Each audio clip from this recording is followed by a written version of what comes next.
So hello Alinatics, nandito tayo ngayon sa Sitio Busay, Malangka, Taysan. Ito pala mga Alinatics, ang tawag pala dito Sitio Busay. Ngayon ko lang to nalaman ha, sa likod lang ng Prima Guitars. Ito yon, Prima Guitars. So papasok dito tayo mga Alinatics. Ang problema, apakadilim. Di ba? Apakadilim. Susugurin natin yon, ang dilim-dilim. So ito na lang ang gagawin natin mga Alinatics. Tatawagan natin si Ate Alanib Chean. Siguro ano to, si Chean Alanib, gano'n. So, tawagan natin siya mga Alinatics. Kat. Hello po. Hello?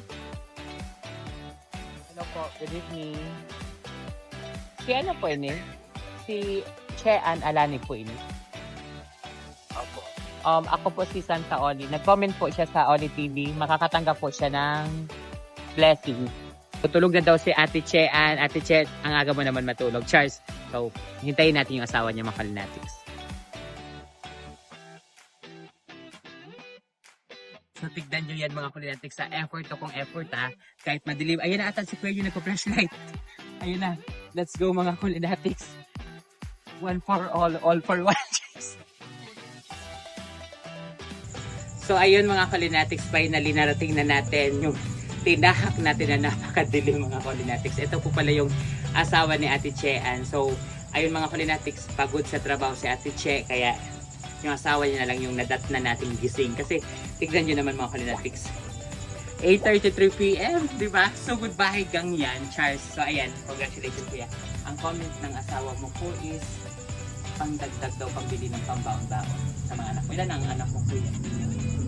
Tatlo, lahat nag-aaral. Anong trabaho mo kuya? Battery technician. Battery technician. Ito na po yung 1,000 para sa inyo po. Yan, ang baon ng anak ko. Tsaka 5 kilo. Salamat po. Welcome po. So ayan. Thank you po, Santa Oli.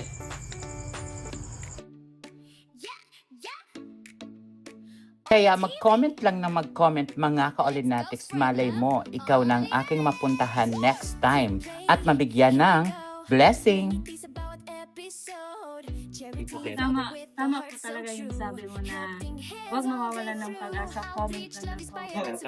Maraming salamat po kang Santa Oli sa blessing pang binigyan niyo sa amin ngayon. Malaking tulong po ito sa amin.